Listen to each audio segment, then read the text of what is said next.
final guest speaker for MerpCon III 2007 here in Spokane, Washington, USA, we have Joe Mandala.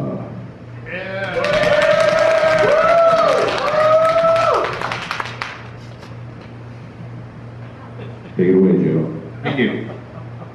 We've heard several of the speakers over the weekend talking about development of material, time, and effort that it takes to develop that material. What I'd like to talk about is sort of a little bit about the history of the development of the different accepted standards of that material, and sort of an encouragement for those that are out there that might listen to the recordings and might be watching to continue on with the development of new material and possibly eventually new standards. First of all, there's the question of who does this work. And right now the answer to that question is we do that work. There is actually a very small number of people who do the vast majority of the work with network gaming. I'd like to sort of illustrate the development of this group of people with a very brief recap, if you'll pardon the brief foray into self-vanity with a history of my own involvement. Initially, I got involved in the very, very late 80s and early 90s with Iron Crown Enterprises. The very first article that I ever got published, which I was very, very excited about at the time, was in Great Worlds magazine a long, long time ago. I can't even remember the name of the article, but I do remember that it was a very poor article. I've gone back and in preparation for this weekend, looked at some of my old materials and was actually quite embarrassed at the quality or lack thereof of some of those materials. And looked through sort of the history of the development of my own ideas on some of those materials, looked at the quality of materials that others had developed later on, and compared them to my own, and was quite astonished to find that the sort of standard of material was raised rather rapidly over a period of about 10 years from the early 90s into the late 90s by a group of fairly small people, folks like Chris Seaman, if you'll pardon the mention, who really shepherded the development of, and I hesitate to use the word canon, but sort of more consistency with source material and gaming material. The sort of the first forays into directly relating gaming material and Tolkien with the first edition MerP modules. I think it's safe to say that they were fairly poor when you look at consistency with the source material and the gaming material. They were, some of them, very, very fun gaming material.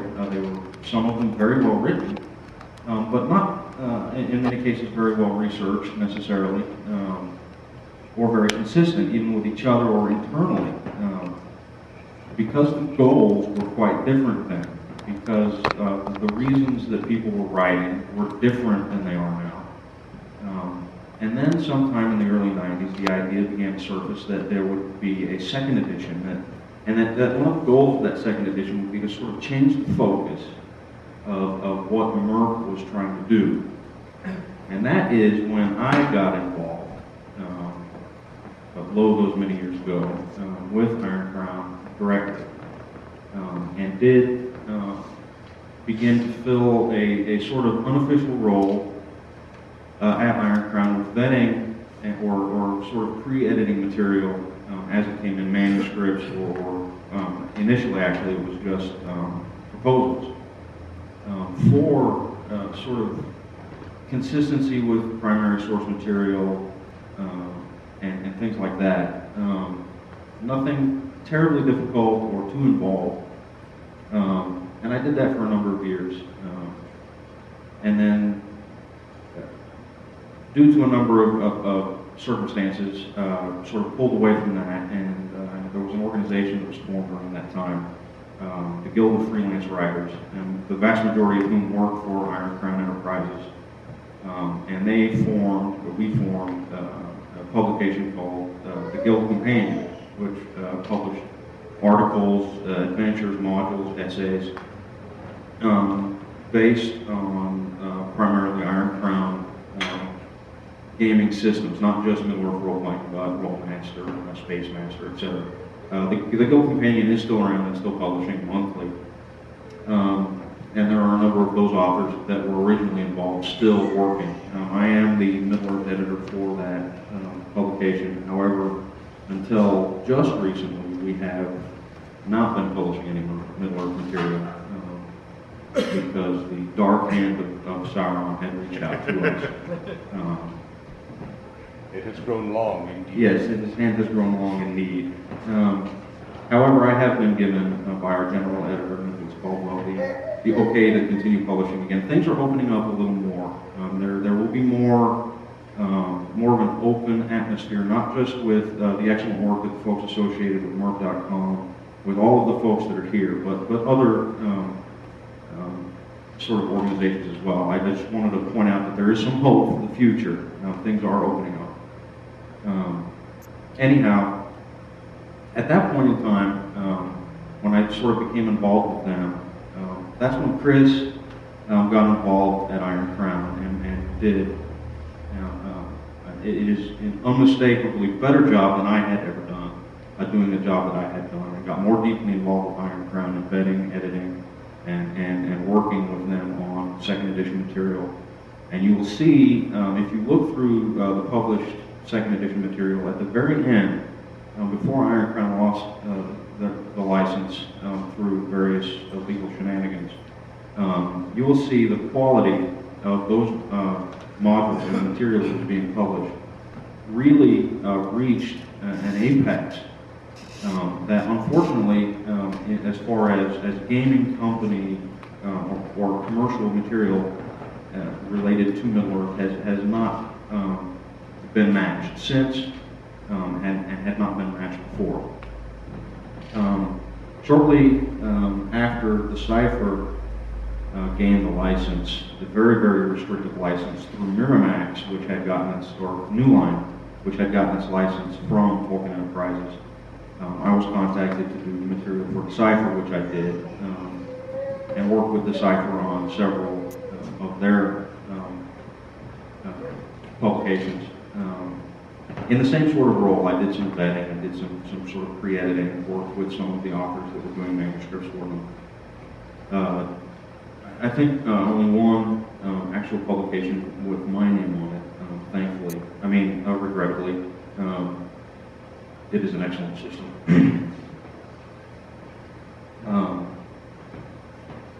And then that sort of brings us to today. It has been many, many years now that I look back, surprisingly to myself, 6 to 7, maybe 8 years since I have produced anything of consequence with Middle-earth gaming. I hesitate to make any real strong commitment, but we have talked here. There has been some amount of discussion about what we're going to be doing in the future. Thomas's excellent work with the maps, some other efforts that are in place. There will be more work coming out of this group of people, and I have no doubt that it will be excellent work. But what I'd like to sort of go into is to talk about the different kinds of people, because this is not the only group that is working on that kind of material, or Middle-earth gaming material. There are other groups out there. And there's an old discussion that's been going on for many, many years about the sort of two groups of people that produce gaming materials from Middle-earth. There are the purists and the enthusiasts. And many, I know, out in the community at large view this group and many of the members of it as sort of the purists, as the elite, and sort of look at this group and say, wow, I wish I could do that. I wish I could be part of that. What I'm going to try to lay out is sort of the idea that and illustrated by my own sort of path that I have taken, that anyone who really has a love of Tolkien and gaming can get to any point that they want to in producing this material.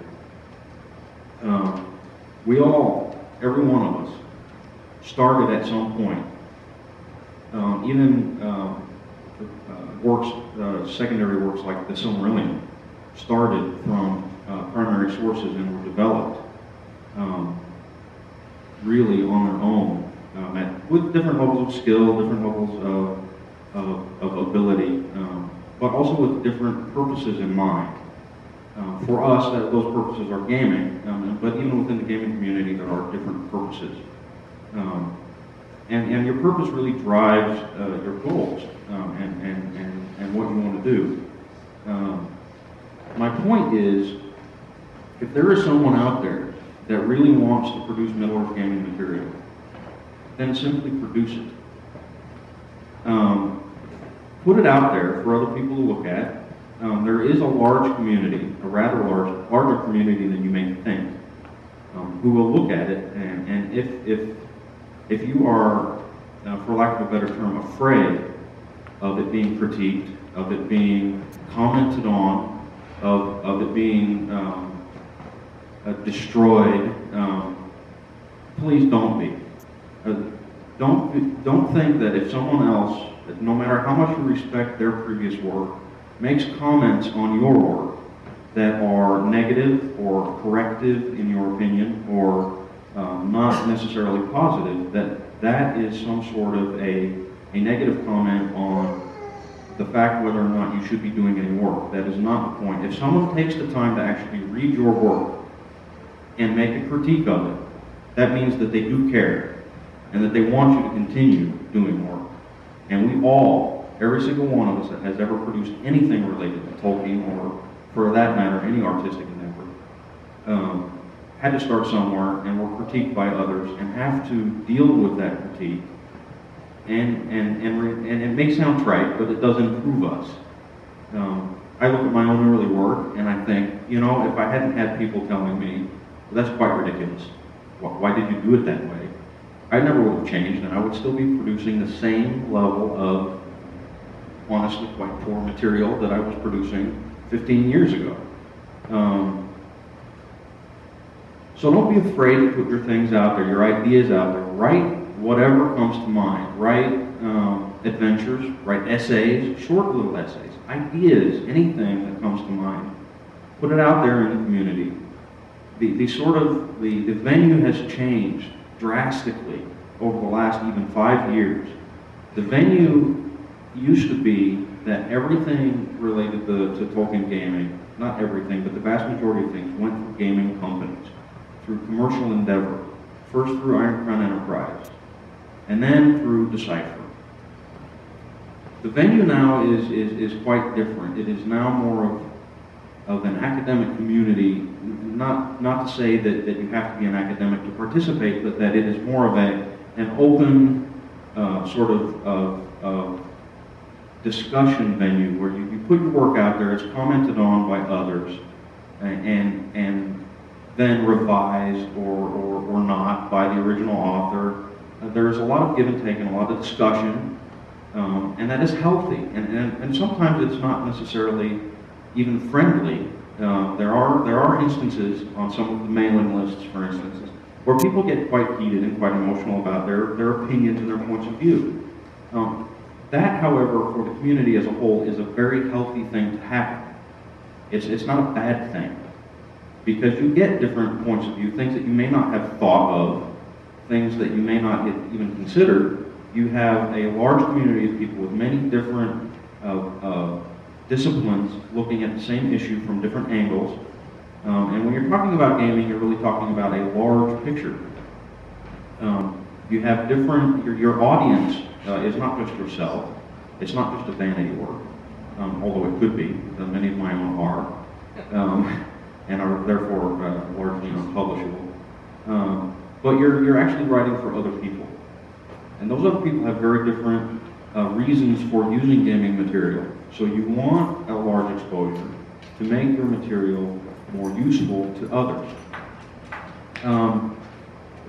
I'd also like to point out that as was pointed out by Michael Martinez earlier, that there are different, when he was talking about Thomas's new maps, that you create these new plateaus or standards from time to time. There are these sort of explosions of creativity, of quality that become the new standards. It is very important for the people who have created these standards to continue working with the people that are sort of working into this community, to pass on what they have developed, to work these folks into that community, so that there can be sort of a passing on of this, of not just the actual developed standards, but the methodologies by which those standards were developed. That is very important. That is perhaps the most important thing that the people who have developed those standards can pass on. How did you do it? That cannot be given to the new folks except through open discussion, except through participation in these mailing lists, through communication. I very strongly encourage anyone, again, who is out there wanting to produce material to just publish it. Even just post it to a mailing list, post it to a place like MerpCon, submit it somewhere so that it can get edited by someone, so that it can get published or posted, so that people can perhaps see it in a magazine like Other Minds, and comment on it, and sort of invoke a discussion of it and say, no, that's not right, I don't agree with that. And then say why. And then get involved in the discussion and learn sort of how these discussions work and what the sources are that people keep going back to develop these high quality sorts of pieces that become these standards that people look to, that people continue to go back to. That is the most important thing that we really need to look towards building, is that sort of discussion and that sort of community to pass on those methodologies. I know that sounds very boring. It's very scientific, sounding or academic sounding kind of stuff. I apologize because I don't know how to make it sound more exciting. But for me it is, and for many of us it is. And if it sounds exciting to those of you that are out there wanting to produce this material, I very, very strongly encourage you to participate. There are many, examples of this happening with middle-order gaming material, and I can name several. Other Hands is, the sort of predecessor of Other Minds, is a perfect example of this. MERP Second Edition itself sort of went through this sort of phase. The MERP, there was a MERP mailing list where a lot of this sort of discussion occurred before anything really went to publication. There was a lot of discussion about the things, the manuscripts or the proposals that went through ICE. On the literary side, there's a lot of that kind of discussion. The linguistic lists, there is an immense amount of discussion about the linguistics of Tolkien and what means, what does it mean to include even just something as small as a particular phoneme in a particular branch of Elvish. I want to stress again that anybody can do this. It doesn't take someone who has a PhD to do this work. It takes somebody who loves Tolkien, and it takes somebody who loves gaming, and it takes somebody who has dedication. You've heard many of the speakers this weekend talk about real life, getting, I don't like to phrase it this way, but it's the easiest way to phrase it, getting in the way of what's truly important. And there's a poor way to phrase it, but it's the truth. Many of us have commitments and have things that have to take precedence over some of this very time-consuming work. We need a larger community. We need fresh blood. I am appealing in as strong a way as I know how to those of you that are out there that have reams of notes sitting in boxes in spiral bounders that have been sitting for 10 years, to go back through them and send them to somebody that you know that might be interested in them, to send them to the mailing lists. But be open to being critiqued on open forums. Be open to that. Don't take it as a personal affront when somebody says that they don't agree with the way you've done things. If I posted some of the things that I have written, if I reposted some of my work, I would quite possibly never be invited back to any open forum again on Tolkien or gaming. I'm quite certain. So basically, that's my talk. I really, really encourage anyone who has any ideas on Tolkien and gaming to get them out there in the public somewhere where someone else can see them. It doesn't matter how silly you think they are. It doesn't matter, more importantly, how important you think you are or think you aren't. Get your ideas out there. And do not be afraid of people who you think may be more important than they really are, to actually see them and comment on them. Any questions? Hopefully Eddie will calm down. Thank you for all those words. I wanted to add a couple more. You and I have already started talking this weekend about what comes next and what do we really need next. I think this is a big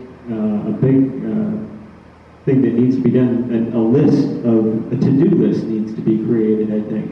A to-do list of supplements or resources that we need to push on with designing Middle-earth gaming.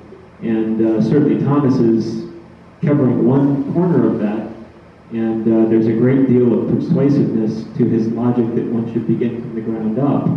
But at the same time, the practical needs of gamers demand that attention also be given to putting together just good adventure material, or as I like to say, mid-level stuff like Hands of the Healer, where we focus on an aspect of the world that is directly relevant and practical to choosing a profession for a character in the game. And I think we need to identify collective projects like that can be undertaken by many people right now. And so that's, I think, one way that we can bring a lot more people into the fold. And I certainly agree. And I think that there needs to be, and I hope there will be after this weekend, some serious discussion of that on the open forums, on the mailing lists, about what that ought to be. Thomas has given us a great starting point. And I think we really need to discuss, all of us, not just the people that were here this weekend, but all of us, what comes next, and what that sort of more practical and immediately useful material ought to be, while as many of us can continue to work on the sort of more foundational material, as is possible.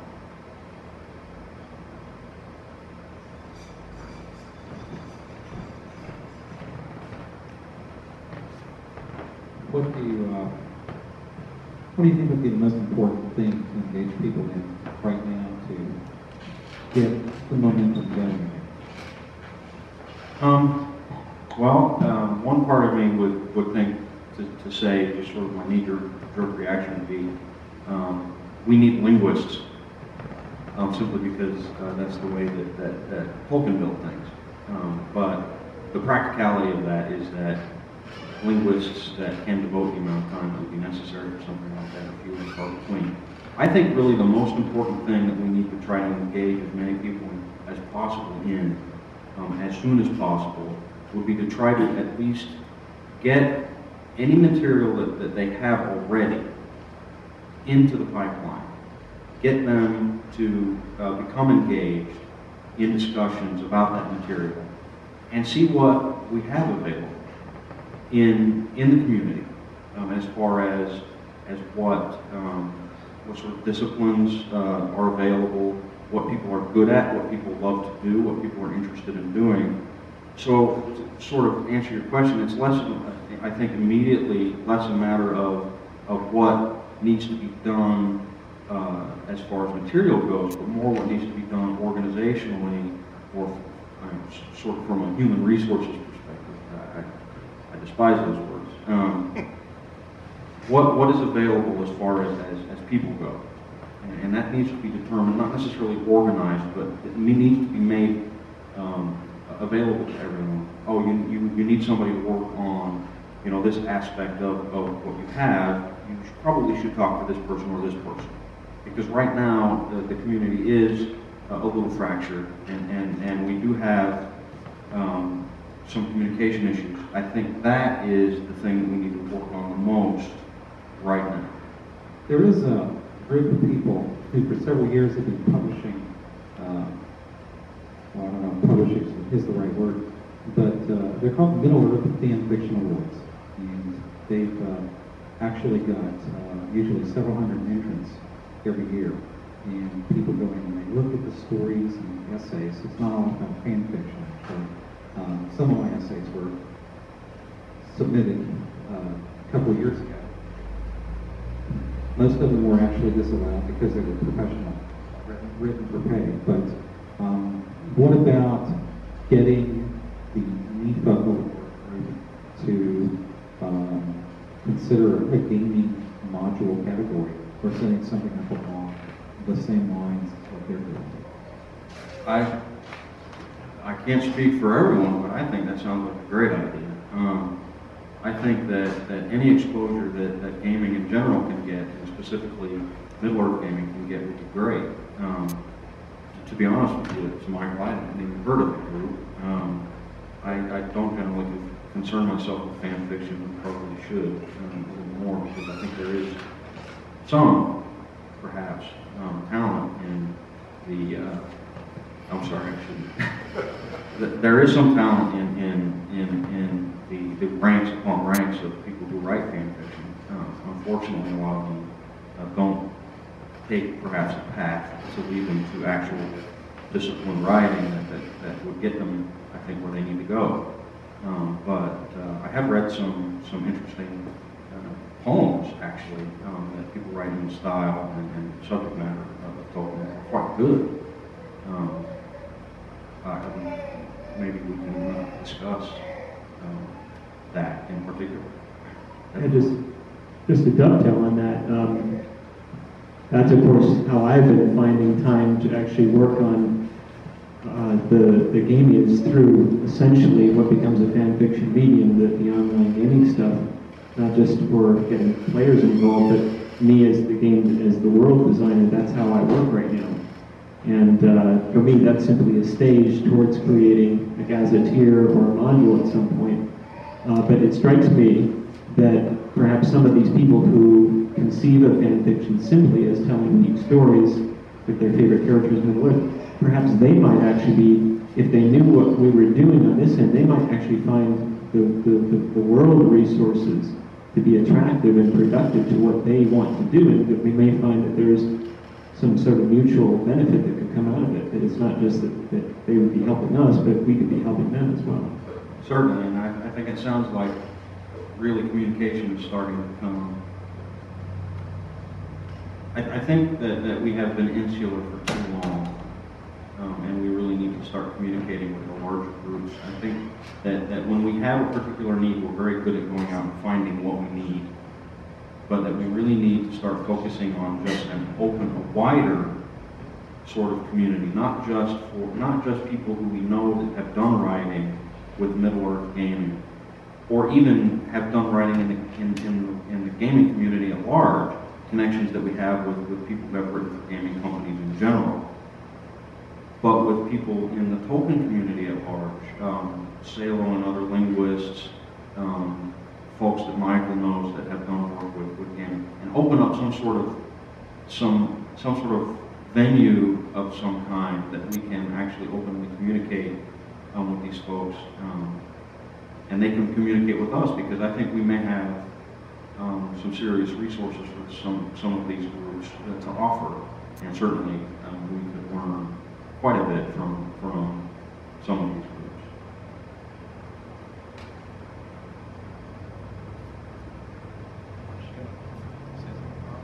once, but I forgot it. Well, Chris is going to put the microphone. It's not going to help that I'm remember. I'm sure there are scores online. Scores. Well, there's some football scores. You juggle the baby there. Yeah, not at the moment, all the chat rooms.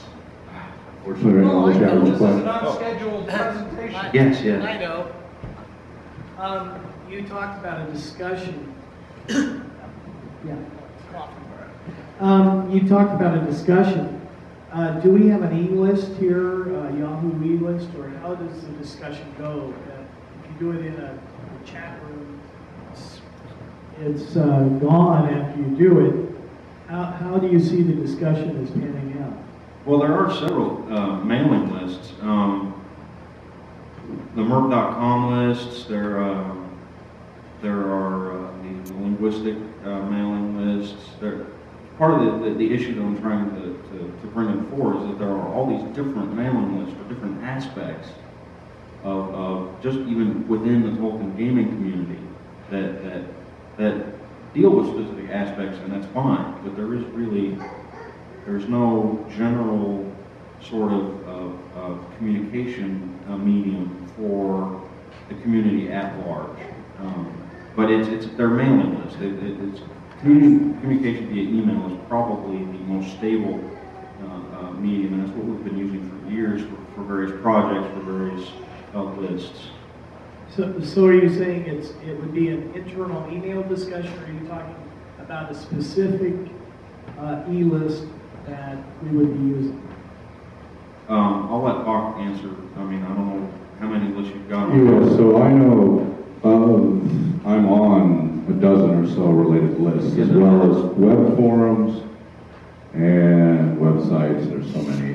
Michael has his Endor at Google Groups list, which discusses many things Tolkien, not usually role-playing related, although sometimes that comes up. The MerpCon list has been around for a long time. It still tends to lean more towards the old ICE MERP stuff, despite many efforts to try to get people to diversify, but it's slowly getting there. There's, of course, the Decipher, more forums, I guess, and they've slowed down. Hall of Fire, they have their thing going. There's not really discussion there, but the magazine does stuff. Of course, the new Other Minds magazine has forums set up. MERP.com has forums. The problem with MERP.com is it had some really good forum software for a while, and then we moved systems, and the particular forum plugin was really crappy, to be honest. And we've been frustrated. Finally, the new version of MERP.com coming out in a couple of weeks has a proper layout for forums, and people have been a lot happier with it. And that should pick that productivity back up in that format. And the nice thing about forums is it makes it more searchable resources without having to fight all the spam address lists. Like when you open up your email list to indexing, you have to try to create all these filters to try to prevent people's emails from getting harvested for spamming. And the forums tend to anonymize that a little bit more if you set them up right. And some people just prefer a web forum, and some people prefer email lists. And frequently, never the two like to meet. Some people really are adamant about using only email. The #1 request for a feature at MERP.com for years, year after year, since 1998, the #1 request has been, can't you have a web forum that is integrated with the email list so the posts interact with each other? And there is software out there that partially does it, like you get emails from the forum, but then the replies don't really show it. It's still looking for something that really integrates it the way people want it, but that has been the #1 because of the people. There's people who want to do the web-based and people want to do the email-based. So I mean, it's a technology issue, but it is this fracturing. There's the ICE MERP gamers still doing it. There's the Yahoo fan modules group, or now it's fan sourcebooks group, and they have their particular take.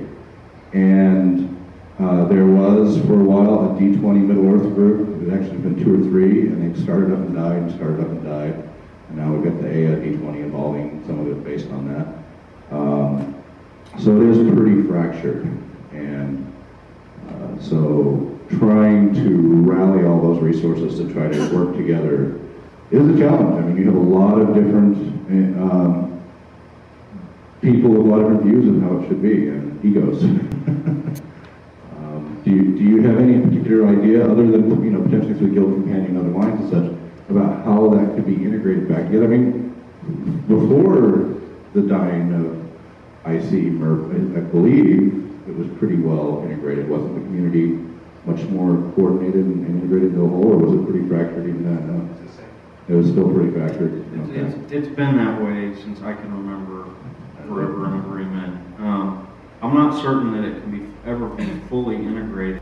I think really the push though ought to be, instead of trying to bring in everybody, what I'm not trying to say that everyone should be in the same room. What I'm trying to say is that we should open the doors for people outside of Middle-earth gaming to be able to come in and share with us ideas, and for us to be able to share our ideas with them. Is that more clear? Yeah. And the goal of MERP.com has always been to try to become the center for all these different views. That if you're at all interested in Tolkien and or gaming in Tolkien's world, that it would all be there. And it's okay to be fractured if it's all through the same portal way, because that way you can have your Decipher group in this part of the site, and your MERP group in this part of the site, and your purists in this part of the site, etc. But if it all is there, then they're much more likely to interact with each other on different levels. And for a while there, that was actually going fairly well. You were seeing, when the web-based forums were working, that was happening. The forums were active in the D20 section. The forums were active in the MERP section. The fan modules, people were starting to interact there. And there were some just pure, Tolkien discussion pieces that were starting.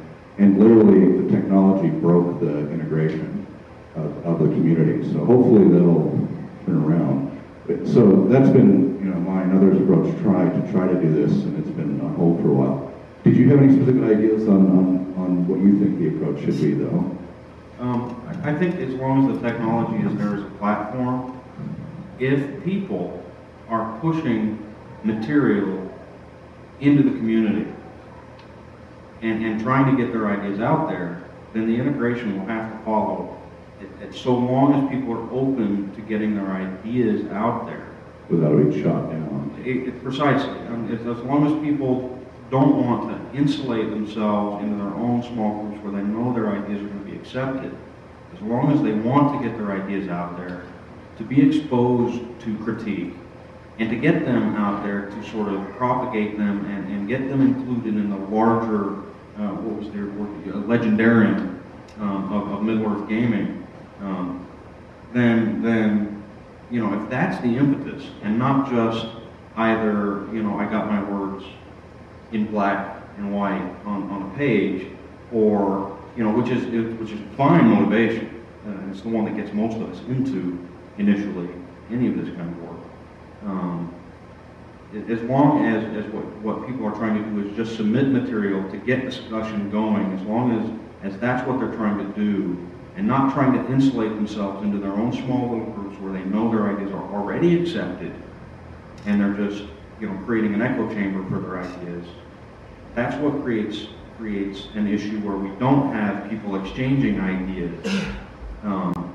And to be honest with you, most of the groups that I've been involved in, that isn't what they're trying to do.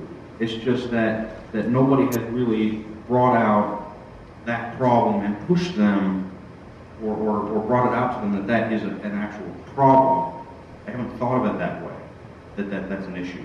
There are personalities that have issues, and we all know that works like Thomas's maps. There are individuals out there that don't agree with Thomas, but they're not the kind of individuals that will instead create their own little group and sit and say, well, we don't agree. The vast majority of those individuals will say, in this community, at large, will want to challenge and want to discuss. And this isn't a group that are wilting flowers by any stretch of the imagination.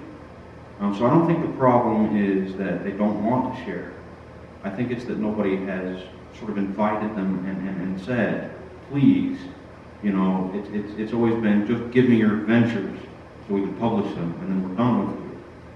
Instead of, we want your ideas, we want sort of this stew instead of salad. You know what I'm saying? Well, let me make a Took it all the way up. Let me make a proposal then. How about if MERP launches the 2008 MERPA, the MERP Awards 2008, Middle Earth Role Playing Awards. Throw open, take a couple months to put together the rules for submission. Throw open the field. I'll promote it across my network, of course. Or you can promote it on MERP, and we can all reach out to the other Tolkien sites and just let them know what's going on, and ask them to join in and support the effort, and see how many people step up to the plate and take a shot. That's great, and then we can announce the winners here. Certainly. MerpCon. And I was going to mention that this venue, as an event, is really a necessary component. The mailing list, the forums, and all of that is the foundation of the discussion. But really, this sort of sitting down, discussing, actually meeting the people and sitting and speaking with them and actually comparing handwritten, physical sort of media is much more important than I think many people think. And having a venue like this once a year, possibly more, is extremely important. Please talk. I'm not suggesting that you bear any more on your back. But what I'm saying is that this gives an opportunity for people to meet, for people to meet others that they have not had an opportunity to meet. But the opportunity to meet Thomas Morwinski coming in from Germany is one that I did not expect to ever have. Yeah. I had never met Chris in person, although we have communicated for years and years and years. It's a great treat. I've never met Michael in person before, although we had some years in the past communicated a bit.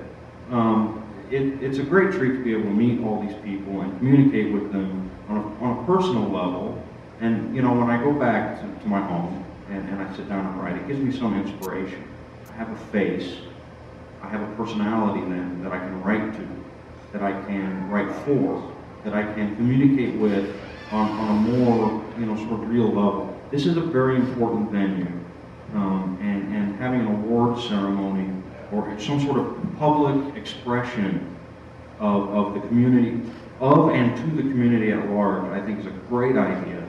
One that can sort of act as, not to be crass, sort of a marketing sort of push to sort of get those ideas, or the idea of getting ideas publicized is a very important one. As long as it's done well, done tastefully, it can be a very, very strong sort of help to the community. Definitely. Yeah, I love that idea, Michael. That's great. And definitely you can break it in categories. I mean, you can have awards for the Decipher LTR or the MERP or D20 or what have you, and that's great. That's definitely something we'll have to talk about and build towards making happen, I think. Well, let me make a suggestion that the one commitment that this group could make to the writers, because writers are probably operating only in one game system, is that we could do conversion of the statistics to multiple game systems for players, so that regardless of the system that they run, whether it's MERP, Rollmaster, Decipher, D20, I don't know, there's others, that they would have compatible statistics. That's not going to be a big deal on one module a year for winter. That's just my feeling. Certainly. I think it's important to be inclusive. I sort of shy away from any particular kind of commitment to particular systems, certainly, because the idea is not necessarily to favor any particular systems. I wouldn't want to do conversions for MERP, for Rollmaster, for D20, for Decipher, and then forget RuneQuest or or Coda, or I guess Coda's Decipher, or, you know, there are so many systems that people use. It's not conceivable that you could write conversions for all of them. But, you know, there are major systems, and people could request, et cetera, certainly. That's where the community steps in. Exactly. And they do that. And, you know, there's Hitherlands and MerpCon are two systems out there, which Hitherlands almost made it here this year. They're going to try to have their own table here next year, which is a new Tolkien-focused gaming system. And it's a community-based thing. And yeah, so the conversions can be structured like, you know, through the groups here and such. As far as saying, hey, we have a call for this, who's willing to step up to the plate, and you know D20 and you know Merp, would you be willing to do the conversion, something like that. But all of us are juggling pretty heavy loads, so but you know, Carl, anybody else who wants to step up for those conversions, let's get on the list, get on the site, say, this is my skill set, here's what I'm offering, this is how MerpCon's existed. People come on and say, I want to do news or something like that. I believe I heard Carl just volunteer. Yeah, it sounded like it. I can convert any adventure to MERP. That's not a problem. MERP and Rollmaster together. It's not a problem. Give me your email address afterwards and get you going. You may have just bitten off more. Anybody else have any other questions, comments? Okay, well, thank you so much, Joe. That was great. Glad to have you here. And take care.